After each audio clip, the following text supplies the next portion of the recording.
ચાલો મિત્રો એના પછી ધોરણ 10 વિજ્ઞાન ચેપ્ટર 16 નૈસર્ગિક સ્ત્રોતોનું ટકાઉ પ્રબંધન એટલે કે વ્યવસ્થાપન એનો ભાગ નંબર 5 મિત્રો આપણે પહોંચ્યા. એમાં મોસ્ટ એમપી ક્વેશ્ચન પ્રશ્ન 16 ટૂંકનો લખો ચીપકો આંદોલન. મિત્રો ચીપકો આંદોલન પણ જંગલના રક્ષણ માટે જ કરવામાં આવ્યું હતું. ચીપકો આંદોલન ક્યાં થયું શું છે તો કે મિત્રો ચીપકો આંદોલનને વૃક્ષોને ભેટવાની પ્રક્રિયા તરીકે પણ ઓળખવામાં આવે છે. બરાબર છે, તો કહી શકાય ચીપકો આંદોલન એ વૃક્ષોને ભેટવાની ક્રિયા તરીકે પણ ઓળખાય છે. મિત્રો આ રીતે પણ ઓળખાય છે. ઈસવીસન 1970 ના દાયકાની શરૂઆતના દાયકામાં બરાબર છે આ આંદોલન થયું હતું. ઈસવીસન 1970 ના શરૂઆતના દશકમાં હિમાલયની ઊંચી પર્વતીય શૃંખલામાં ગઢવાલના રેની ગામના લોકો દ્વારા કરવામાં આવ્યું હતું. યાદ રાખજો ચીપકો આંદોલન ક્યાં થયું તો કે ચીપકો આંદોલન 1970 માં ગઢવાલના રેની ગામના લોકો દ્વારા કરવામાં આવ્યું. હવે પણ પ્રશ્ન તે શા માટે કરવામાં આવ્યું તો કે રેની ગામના સ્થાનિક લોકોને જંગલથી દૂર કરવામાં આવ્યા હતા એટલા માટે મિત્રો આંદોલન થયું. તો કહી શકાય ગામના સ્થાનિક લોકોને જંગલથી દૂર કરવામાં આવ્યા હતા. તેના પરિણામે આ આંદોલન થયું. યાદ રાખજો આંદોલન શેના માટે થયું તો સ્થાનિક લોકોને જંગલથી દૂર કરવામાં આવ્યા હતા એટલા માટે આંદોલન થયું. ના રેની ગામના નામના બરાબર લોકો છે એના દ્વારા કરવામાં આવ્યું હતું. હવે આમાં આખો પ્રશ્ન શું હતો આપણે એની ચર્ચા કરીએ. તો મિત્રો બરાબર છે જે જંગલની અંદર વૃક્ષો છે એ વૃક્ષોના માલિકોએ એ વૃક્ષો કાપવાનો કોન્ટ્રાક્ટ આપી દીધો. એટલા માટે કોન્ટ્રાક્ટર અને સ્થાનિક લોકો વચ્ચે હંમેશા ઘર્ષણ ને વિવાદ સર્જાતો. એને કારણે આંદોલન થયું હતું. તો કહી શકાય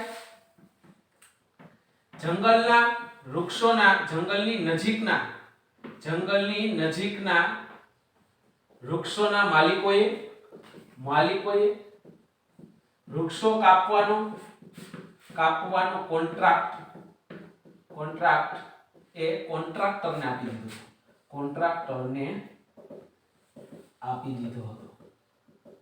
જેથી કરીને કોન્ટ્રાક્ટર અને એ સ્થાનિક લોકો વચ્ચે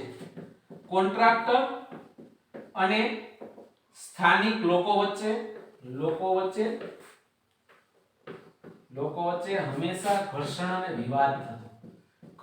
અને વિવાદ સર્જાતો હતો. હવે બન્યું એવું એક કોઈ નિશ્ચિત દિવસે જ્યારે સ્થાનિક લોકો હાજર ન હતા ત્યારે કોન્ટ્રાક્ટરો વૃક્ષો કાપવા માટે ત્યાં ગયા અને તે સમયે ત્યાંની સ્ત્રીઓએ કોઈ પણ પ્રકારનો ડર રાખ્યા વગર એ સ્ત્રીઓ વૃક્ષો કાપી ન જાય એટલા માટે દરેક સ્ત્રી વૃક્ષને ચીપીને ઊભી રહી ગઈ. બરાબર છે, એટલા માટેનું નામ પડ્યું ચીપકો આંદોલન. તો કહી શકાય એક નિશ્ચિત દિવસે જ્યારે સ્થાનિક પુરુષો હાજર ન હતા તે સમયે કોન્ટ્રાક્ટરો વૃક્ષો કાપવા ગામમાં ગયા ત્યારે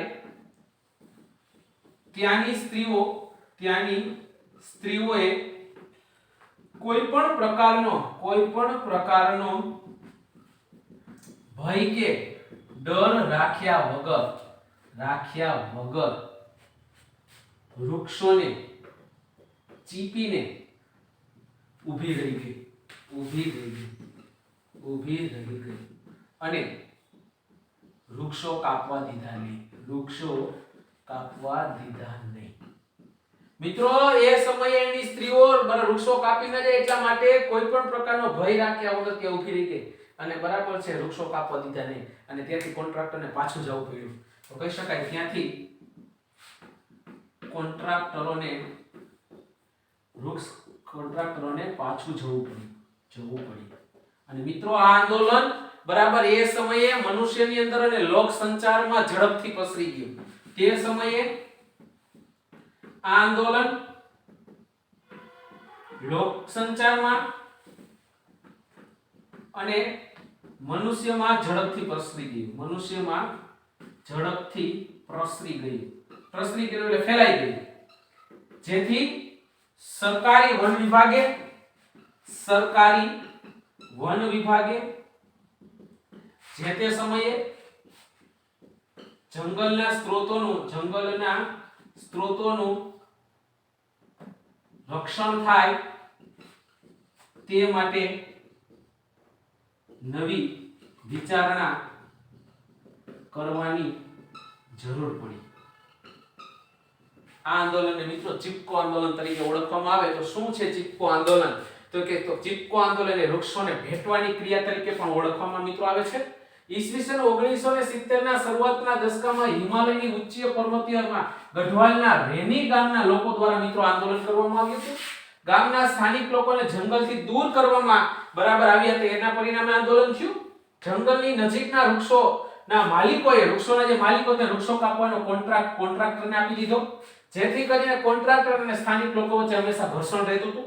એક નિશ્ચિત દિવસે જ્યારે સ્થાનિક પુરુષો હાજર ન હતા, મજૂરી કરવા બહાર ગયા હતા, એ સમયે કોન્ટ્રાક્ટરો વૃક્ષ કાપવા ગામમાં ગયા.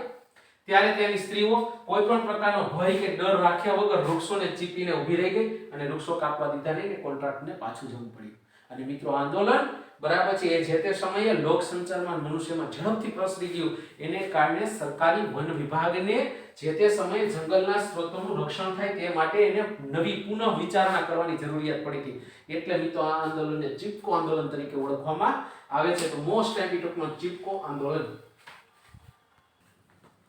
ચાલો મિત્રો એના પછી પ્રશ્ન 17, ચિપકો આંદોલન પાછળ કયું કારણ જવાબદાર હતું અને તે દરમિયાન શું થયું?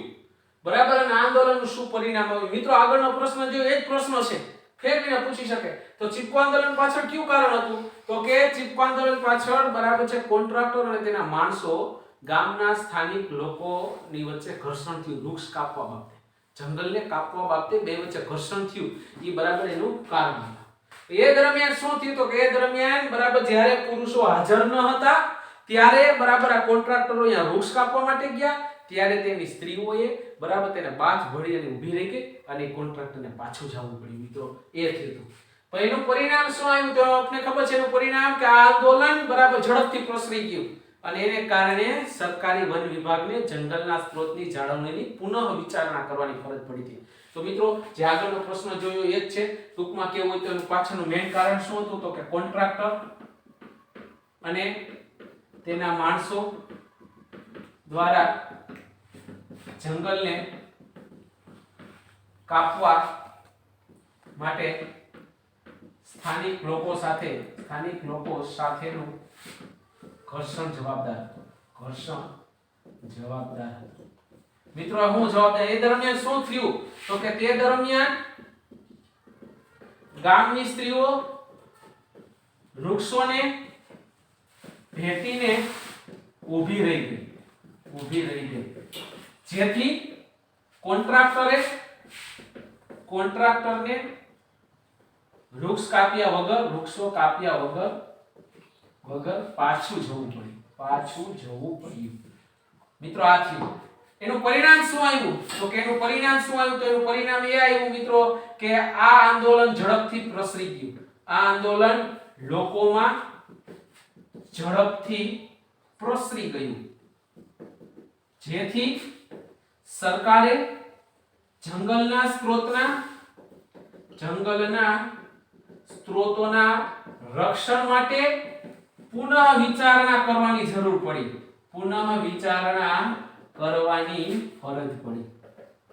મિત્રો સરકારને ફરજ પડી કે પુનઃ વિચારણા કરવાની. એવું આ જબરજસ્ત આંદોલન હતું. બરાબર છે. તો ટૂંકા પ્રશ્નમાં પૂછી શકે અથવા તો આ રીતે પ્રશ્ન પૂછે તો સ્ટેપ વાઇઝ તમારે જવાબ આપવાના રહેશે. મોસ્ટ ટાઈમ પ્રશ્ન નંબર 17, ચાલો મિત્રો એના પછી પ્રશ્ન નંબર 18 ઉદાહરણ વડે સમજાવો કે સ્થાનિક લોકોની ભાગીદારીથી જંગલોનું વ્યવસ્થાપન કાર્યદક્ષતાથી એટલે કે અસરકારક રીતે થાય. મિત્રો સ્થાનિક લોકોની બરાબર છે અહીંયા હાજરી હોય તો જ જંગલનું રક્ષણ થાય. આપણે જંગલનું રક્ષણ ન કરી શકીએ એવું એક ઉદાહરણ દ્વારા સમજાવવાનું છે મિત્રો.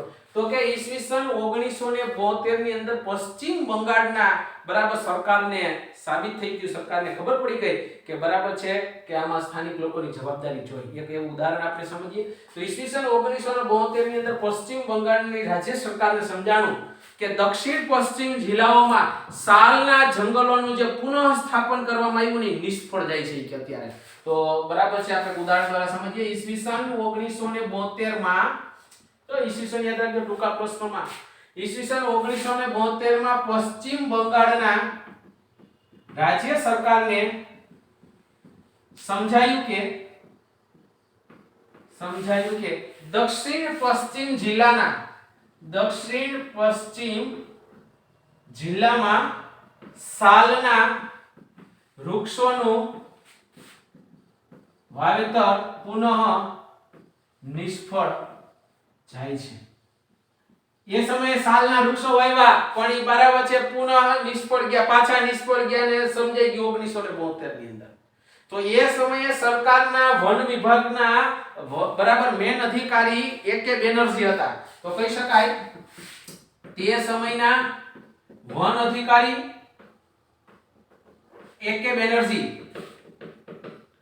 બેનર્જીએ ત્યાંના ખરાબ પરિસ્થિતિ ધરાવતા મિદનાપુર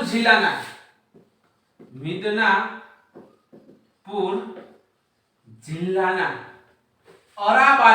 અરાબારી વિસ્તારમાં 1272 હેક્ટરમાં સાલના વૃક્ષનું વાવેતર કર્યું અને તેની જવાબદારી સ્થાનિક લોકોને આપી.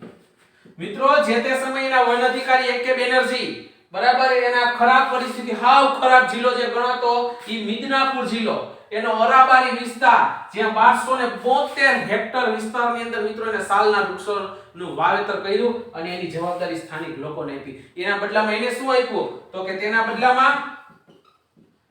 બદલામાં સ્થાનિક લોકોને તેની સંભાળ રાખવા માટેની જવાબદારી સાથે તેનું વેતન આપ્યું. જે જવાબદારી સંભાળીને વેતન મજૂરી આપવામાં આવશે એ કે તેનું વેતન આપ્યું અને બળતણ માટેનું લાકડું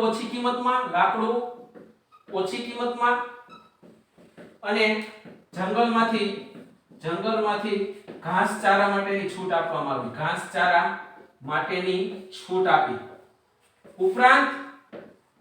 ઉપરાંત જે જંગલમાંથી નીપજ મળે છે એનો 25% નીપજનો બરાબર છે હિસ્સો એને આપવામાં આવ્યો. ઉપરાંત જંગલમાંથી મળતી નીપજનો 25% હિસ્સો સ્થાનિક લોકોને આપ્યો. જેથી કરીને મિત્રો સ્થાનિક લોકો હોશભેર જંગલનું રક્ષણ કરવા માંડ્યા. કારણ કે 25% જે નીપજ મળે જંગલમાંથી એનો 25% હિસ્સો એને આપવાનો. એ ઉપરાંત બળતણ માટેનું લાકડું, ઘાસચારો એના માટે જંગલમાંથી એને છૂટ આપવામાં આવી બરાબર અને જે સંભાળ રાખે એની મજૂરી પણ આપવામાં આવી. આવું બધું બરાબર પશ્ચિમ બંગાળની રાજ્ય સરકારે કર્યું. આનું પરિણામ એવું આવ્યું કે ઈસવીસન 1983 માં સાલના જંગલનો ખૂબ જ વિકાસ થયો. મિત્રો આ સ્થાનિક લોકોની જવાબદારી જો 11 વર્ષની અંદર 1972 ની અંદર રાજ્ય સરકારને સમજાણું, ત્યારબાદ વૃક્ષો વાવ્યા બરાબર છે. તો 1 વર્ષ તો વયું ગયું હોય તો 10 વર્ષની અંદર બરાબર વૃક્ષોનો વિકાસ થઈ ગયો. આના ઉપરથી ખબર પડે કે બરાબર છે જો જંગલનું રક્ષણ કરવું હોય તો સ્થાનિક લોકોને એની સાથે ભેળવવા જોઈએ. આવું પશ્ચિમ બંગાળને સમજાણું હતું. તો આમાં મિત્રો ટૂંકા પ્રશ્નો સહિત પૂછાય. પહેલેથી ઈસવીસન 1972 માં પશ્ચિમ બંગાળના રાજ્ય સરકારને સમજાણું કે દક્ષિણ પશ્ચિમ જિલ્લામાં સાલના વૃક્ષોનું વાવેતર પુનઃ નિષ્ફળ જાય છે કે બરાબર યોજના આખી નિષ્ફળ જાય છે કે તો તે સમયના વન અધિકારી હતા એકે બેનર્જી તેનો ખરાબ પરિસ્થિતિ ધરાવતો મિદનાપુર જિલ્લો એનો અરાબારી વિસ્તારમાં 1272 હેક્ટરની અંદર સાલના વૃક્ષોનું વાવેતર કર્યું અને એની જવાબદારી સ્થાનિક લોકોને આપી. એના બદલામાં સરકારે એને શું આપ્યું તો એના બદલામાં સ્થાનિક લોકોને સંભાળ રાખવા માટેની જવાબદારી સાથે વેતન આપ્યું. એ ઉપરાંત બળતણ માટેનું લાકડું ઓછી કિંમતેથી મળે, જંગલમાંથી ઘાસચારો મફત મેળવવામાં આવે અને જે જંગલમાંથી વસ્તુ મળે એનો 25% હિસ્સો સ્થાનિક લોકોને આપવામાં આવ્યો. એને કારણે ઈસવીસન 1983 ની અંદર જંગલનો ખૂબ જ વિકાસ થઈ ગયો. તો મિત્રો મોસ્ટ ટાઈમ ટૂંકા પ્રશ્નોમાં પૂછાય અને 2 માર્ક્સની અંદર પણ પ્રશ્ન પૂછી શકે. ચાલો મિત્રો એના પછી પ્રશ્ન નંબર 19 ઇન્ટેક્સ પ્રશ્નોત્તર છે જે આપણે તમે આગળ અભ્યાસ કરી ગયા એમાંથી પ્રશ્ન પૂછી શકે. આપણે જંગલ અને વન્યજીવનું સંરક્ષણ શા માટે કરવું જોઈએ? કયું આપણે વાત કરીએ એનું રક્ષણ કરવું જોઈએ શા માટે? તો આપણને ખબર છે જંગલની અગત્યતા શું છે, કારણ કે જંગલમાં આટલી બધી વસ્તુ મળે એટલે આપણે રક્ષણ કરવું પડે. તો પહેલા તો આપણે જંગલનું રક્ષણ શા માટે કરવું જોઈએ એનું વાત કરીએ. જંગલનું સંરક્ષણ શા માટે? તો મિત્રો જંગલનું સંરક્ષણ શા માટે? તો કે ઉદ્યોગો માટેનો કાચો માલ મળે. ઉદ્યોગો માટેનો કાચો માલ મળી રહે છે, કાચો માલ મળે. એ ઉપરાંત ફળ શાકભાજી, ઘાસ, ચારો વગેરે મળે છે. એ ઉપરાંત મિત્રો એમાંથી ઔષધી દવાઓ મળે છે, મરી મસાલા મળે છે, લાખ, ગુંદર, રેઝિન, કાથો વગેરે મળે છે મિત્રો. આ બધી વસ્તુ જંગલમાંથી મળે છે એટલા માટે આપણે જંગલનું રક્ષણ કરીએ છીએ. આ ઉપરાંત બરાબર છે વસવાટ, પ્રાણીઓના વસવાટ માટેનું માધ્યમ છે. પ્રાણીઓના વસવાટ માટેનું કુદરતી માધ્યમ છે મિત્રો. આ કુદરતી માધ્યમ છે. એ ઉપરાંત ભૂમિની બરાબર છે ભૂમિનું ધોવાણ અટકે છે, ભૂમિનું ધોવાણ અટકે છે અને ભૂમિની ફળદ્રુપતા જળવાઈ રહે છે. અને ભૂમિની ફળદ્રુપતા જળવાઈ રહે છે. ધોવાણ અટકે એટલે જમીનની ફળદ્રુપતા જળવાઈ રહે. એ ઉપરાંત બરાબર છે આપણને આર્થિક અને સામાજિક રીતે આમાંથી ઘણા બધા સ્ત્રોત મળે છે. આર્થિક રીતે આપણને બરાબર જંગલ અનેક રીતે ઉપયોગી છે. તો કહી શકીએ સામાજિક અને આર્થિક સ્ત્રોત માટે ઉપયોગી છે. આર્થિક સ્ત્રોત માટે જંગલ ઉપયોગી છે. એ ઉપરાંત મિત્રો વાતાવરણમાં O2 CO2 વાતાવરણમાં CO2 O2 નું સંચાલન વ્યવસ્થિત થાય છે જેથી તાપમાન બરાબર રહે છે. તાપમાન યોગ્ય રીતે રહે મિત્રો. આ બધું ઘણા બધા મુદ્દા લખી શકો. તો જંગલનું રક્ષણ શા માટે કરે છે? તો આપણે ઉદ્યોગો માટેનો કાચો માલ મળી રહે. એ ઉપરાંત એમાંથી ફળ મળે, શાકભાજી મળે, ઘાસ મળે, ચારો મળે. એ ઉપરાંત ઔષધી દવા મળે, મરી મસાલા મળે, લાખ, ગુંદર, રેઝિન, કાથો વગેરે મળે છે મિત્રો. એ ઉપરાંત પ્રાણીઓના વસવાટ માટેનું એક કુદરતી માધ્યમ છે મિત્રો. એ ઉપરાંત જમીનનું ધોવાણ અટકે છે જેથી કરીને જમીનની ફળદ્રુપતા જળવાઈ રહે છે. એ ઉપરાંત સામાજિક અને આર્થિક સ્ત્રોત માટે પણ જવાબદાર છે. એ ઉપરાંત વાતાવરણમાં O2 CO2 ની સમતુલા એ જાળવે છે જેથી કરીને વાતાવરણની અંદર તાપમાન યોગ્ય રીતે જળવાઈ રહે છે જેથી કરીને તમામ દ્રવ્ય ચક્રો, ઋતુ ચક્રોનું સંચાલન વ્યવસ્થિત રીતે થાય મિત્રો. એટલા માટે આપણે જંગલનું રક્ષણ કરીએ છીએ. હવે એ જ રીતે વન્ય જીવ એટલે કે વન્ય પ્રાણીઓ, જંગલી પ્રાણીઓનું આપણે રક્ષણ શા માટે કરીએ છીએ? તો વન્ય જીવોનું રક્ષણ શા માટે? વન્ય જીવનનું સંરક્ષણ શા માટે? તો મિત્રો શા માટે આનું આપણે રક્ષણ કરીએ છીએ? તો કે જંગલના નિવસન તંત્રનું રક્ષણ થાય મિત્રો. એ ઉપરાંત બરાબર છે કુદરતી પર્યાવરણનું સંતુલન જળવાઈ રહે. તો જંગલના નિવસન તંત્ર અને કુદરતી પર્યાવરણનું સંતુલન જળવાઈ રહે. મિત્રો આના માટે આપણે જંગલના નિવસન તંત્રનું અને કુદરતી પર્યાવરણનું મિત્રો સંતુલન જળવાઈ રહે ને એટલા માટે આપણે વન્યજીવોનું સંરક્ષણ કરીએ છીએ. એ ઉપરાંત વન્યજીવો દ્વારા બીજ વિકિરણ એટલે આપણી ભાષામાં બીજનો ફેલાવો સમગ્ર વિસ્તારમાં થાય છે મિત્રો. સમગ્ર વિસ્તારમાં થવાથી વનસ્પતિ ની વૃદ્ધિ અને વિકાસ સારી રીતે થાય છે. મિત્રો એક તો આના માટે આપણે વન્યજીવો દ્વારા બીજ વિકિરણ બધી જગ્યાએ ફેલાય. જંગલના દરેક વિસ્તારમાં ફેલાઈ જાય એના કારણે ત્યાં વનસ્પતિ અને રુધિરનો વિકાસ થાય, વનસ્પતિની વૃદ્ધિ થાય, વિકાસ થાય. એટલા માટે એક તો આપણે વન્યજીવોનું સંરક્ષણ કરીએ છીએ અને બીજું આપણે શેના માટે કરીએ છીએ મિત્રો, એને કારણે જૈવ વિવિધતામાં વધારો થશે. વન્યજીવોનું જો તમે સંરક્ષણ કરશો તો એને કારણે જૈવ વિવિધતામાં વધારો થશે. તો જૈવ વિવિધતામાં વધારો થાય છે. તો મિત્રો આના માટે આપણે વન્યજીવનું સંરક્ષણ કરીએ છીએ. તો તમને બે ભેગો કરીને પ્રશ્ન પૂછે, જંગલનું આપણે રક્ષણ શા માટે કરીએ એના પોઈન્ટ અલગ અને વન્યજીવનું રક્ષણ શા માટે કરીએ એના પોઈન્ટ અલગ.